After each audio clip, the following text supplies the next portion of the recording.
बीते कुछ हफ्तों में दुनिया भर के शेयर बाजारों में काफी उतार चढ़ाव देखने को मिला। इसकी वजह थी अमेरिकी राष्ट्रपति डोनाल्ड ट्रंप की टैरिफ पॉलिसी। अब ज्यादातर एक्सपर्ट्स का मानना है कि फिलहाल टैरिफ को लेकर जो डर बना हुआ था वो अब खत्म होता हुआ दिख रहा है।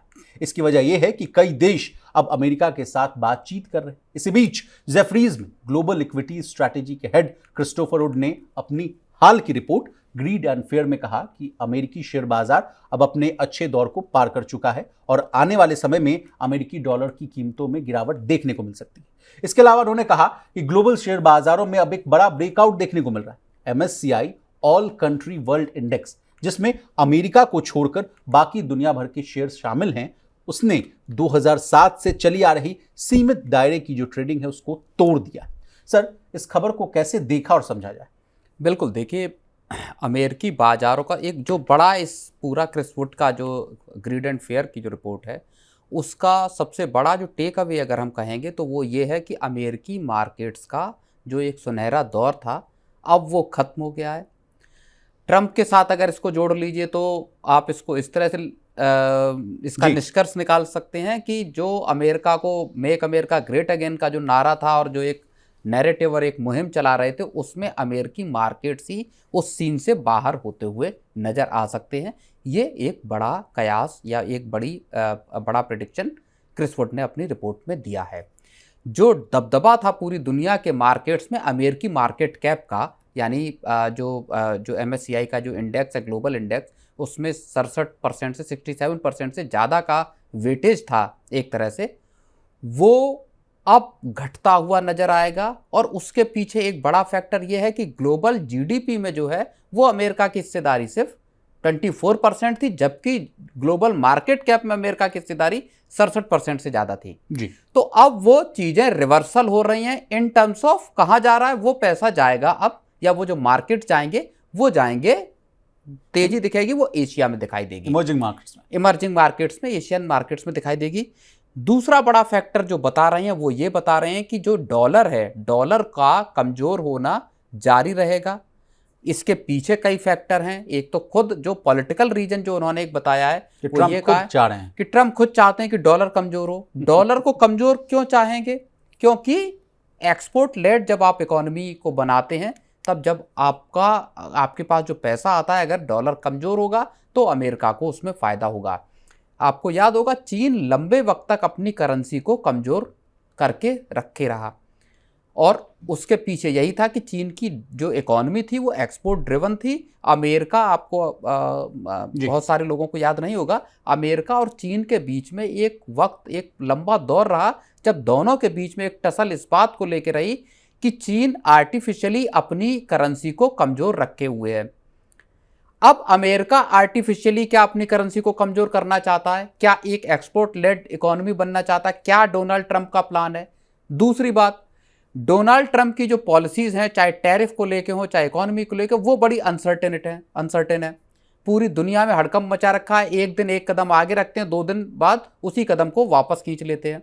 चाहे चीन के संबंध में देख लीजिए, चाहे दुनिया के दूसरे देशों के संबंध में देख लीजिए, टैरिफ को लेके जो पूरा एक व्यवस्था क्रिएट करने की कोशिश है वो बड़ा अनसेटलिंग टाइप की है, जिससे दुनिया भर में हलचल मची हुई है। तीसरी जो बड़ी वजह है वो है अमेरिका का बढ़ता फिस्कल डेफिसिट और अमेरिका का बढ़ता कर्जा। अब आप समझिए कि कल ही अमेरिका ने नया टैक्स कट बिल जो है, न्यू टैक्स कट बिल एक वोट से पास किया है। बहुत ही it's a big and beautiful bill ये कहा गया उसको कि बहुत बढ़िया है ये बिल।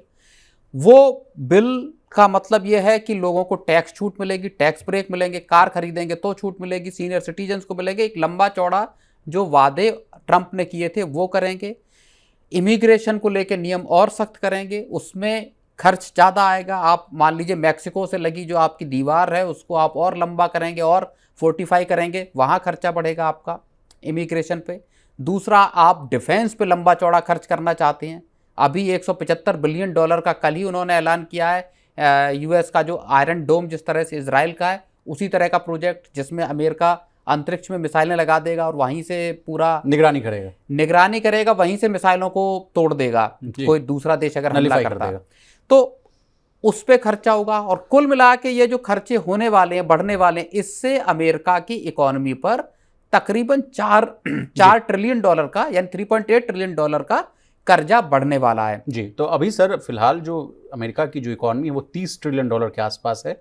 36.3 ट्रिलियन डॉलर की जो है वो कहा जा रहा है कि कर्ज है इन पर। कर्ज हो जाएगा, कर्ज अच्छा हो जाएगा और उसमें अगर सर और जोड़ दिया जाए 3.8 तो वो आंकड़ा तो और बढ़ जाएगा सर। बिल्कुल। तो सर ये चिंताजनक बात है या नहीं, क्योंकि तो बहुत रिपोर्ट्स आ रही थी कि अब जो अमेरिका पर जो कर्ज है वही फैक्टर जो है बाजार को भी ले डूबेगा। बिल्कुल, ये इस बात की जो बात क्रिस वुड कह रहे हैं, इस चीज को रे डेलियो को आप देख लीजिए जिन्होंने 2008 की मंदी की भविष्यवाणी की थी, रॉबर्ट कियोसाकी को देख लीजिए जो बार बार इस बात की तरफ आगाह कर रहे हैं कि अभी जो 16 बिलियन डॉलर का जो फेड रिजर्व का 20 साल का जो ट्रेजरी बॉन्ड था उसको खरीदने के लिए कोई नहीं आया और उनको अपनी तरफ से उसकी खरीदारी करनी पड़ी बॉन्ड्स की। तो बड़ा रोचक एक जानकारी दे रहे थे कि मान लीजिए आप अपने घर में पार्टी रख रहे हैं और पार्टी में कोई ना आए तो वही हाल हो गया यूएस फेडरल रिजर्व का। इसका मतलब यह है कि अमेरिका के जो बॉन्ड्स हैं उनकी भी धीरे धीरे साख कम होती हुई नजर आ रही है और इसीलिए बार बार जो अलग अलग जो जानकार हैं वो ये कह रहे हैं कि क्या अमेरिका,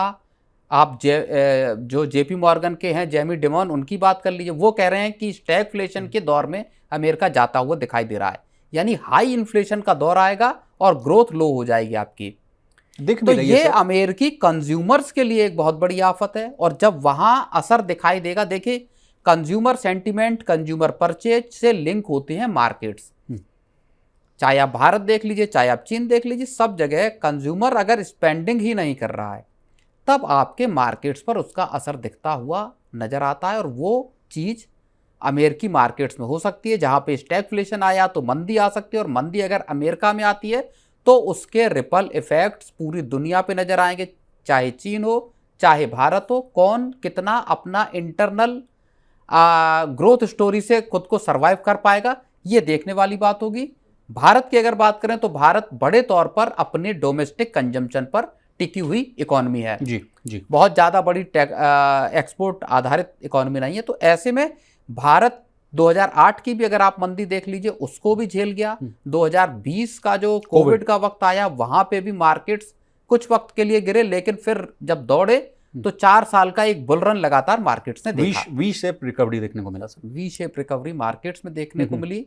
तो वो बहुत सारी चीजें ऐसी हैं जो अमेरिकी मार्केट से लेके अमेरिकी इकोनॉमी तक के खतरों को इस वक्त जाहिर कर रही हैं। सर आपने ग्रोथ की बात की तो अब ग्रोथ पर भी थोड़ा चर्चा कर लेते हैं। देखिए अमेरिका की जो ग्रोथ के जो आंकड़े आए थे 0.3% श्रिंक हुआ था। अगर आप यूके की इकोनॉमी की बात की जाए तो 0.7% वहाँ भी श्रिंक हुआ था और चाइना की बात की जाए तो वहाँ कंजम्पशन को बूस्टअप करने के लिए वहाँ के जो लेंडिंग रेट्स है उसमें 30 से लेकर 50 बीपीएस पॉइंट्स की कटौती की गई थी। इनको कैसे देखा जाए खबर को, और इसके साथ आप भारत की भी बात कीजिएगा। 30 मई को अगर मैं गलत हूं तो आप मुझे करेक्ट कीजिएगा, एनएसओ डेटा जारी करेगा, Q4 जीडीपी के आंकड़े पेश करेगा, उसके बाद फर्दर जो फोरकास्ट है आगे की भविष्यवाणी उसको भी तय करेगा। इन चारों चीज़ को सम अप करके कैसे देखा जाए? नहीं देखिए, अमेरिका की ग्रोथ का जो पहले क्वार्टर के नतीजा है जनवरी से मार्च तक के, वो वाकई उस तरह का नेगेटिव ग्रोथ की आशंका नहीं थी।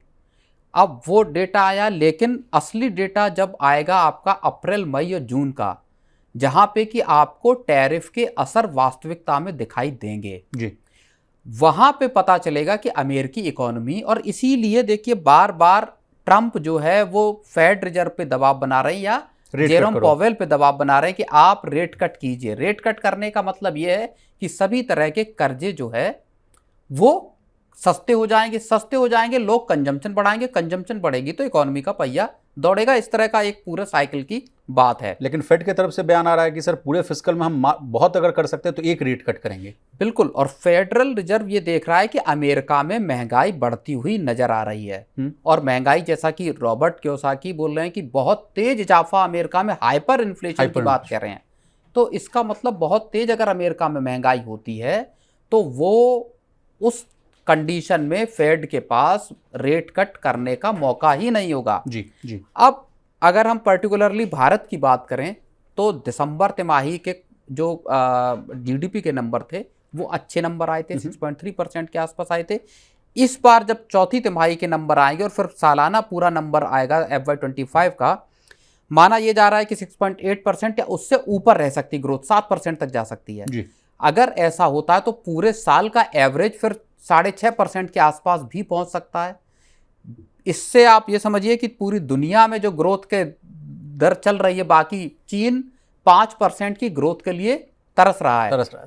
चीन का बड़ा टारगेट है कि 5% का ग्रोथ रेट हम इस साल हासिल कर लें, लेकिन किसी सूरत में 4% की ग्रोथ पे पहुंच पाना भी चीन के लिए मुश्किल होगा। इर्रिस्पेक्टिव ऑफ की स्टिमुलस पैकेज देना हो, पेंशन देना हो, कंजम्पशन को चीन इकोनॉमी में जितना पैसा डाल रहा उतना अमेरिका भी नहीं डाल रहा। अगर आप अमेरिका के जो टैक्स ब्रेक्स जो अभी जारी किए हैं वो भी अगर देख लें तो डायरेक्ट कंज्यूमर्स को अगर आप देखेंगे तो चीन $400 बिलियन की रकम सीधा सीधा कंज्यूमर्स को देने वाला है या दे रहा है, ताकि आप कंजम्पशन बढ़ाएं। कंजम्पशन बढ़ा के चीन अपनी इकोनॉमी को खड़ी करने की कोशिश में है। लेकिन भारत में अभी तक जो आपको देखिए इंडिकेटर जो नज़र आ रहे हैं वो फिलहाल इस बात की तरफ इशारा कर रहे हैं कि जो अंतिम तिमाही है वो अच्छी गुजरी है, रिवाइवल दिख रहा है, और आगे की तिमाहियाँ कैसी निकलती हैं ये इस पे एक बार थोड़ा सा। अंतिम सवाल सर, यूएस इंडिया जो ट्रेड डील है उस पर भी चर्चा कर लेते हैं। पीयूष गोयल साहब गए हुए हैं, कहा जा रहा है कि 8 जून तक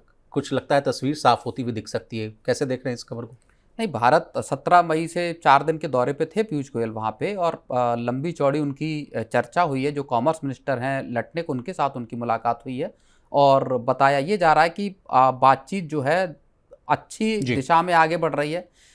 अमेरिका बार बार जो बीच बीच में कह देता है, खासतौर पे ट्रंप, की भारत तैयार हो गया है बहुत सारे प्रोडक्ट्स पे 0% टैरिफ लेने के लिए, वहाँ चीज़ें गड़बड़ा जाती हैं। फिर एस जयशंकर को बोलना पड़ जाता है कि नहीं नहीं अभी कुछ भी फाइनल नहीं है, अभी कोई भी डील या किसी भी तरह का भारत ने आश्वासन नहीं दिया अमेरिका को हम इन प्रोडक्ट्स पे। तो इंडिया की तरफ से एक साइलेंस है इस पूरे मामले पे, किन प्रोडक्ट्स पे भारत 0 टैरिफ लेने के लिए तैयार है।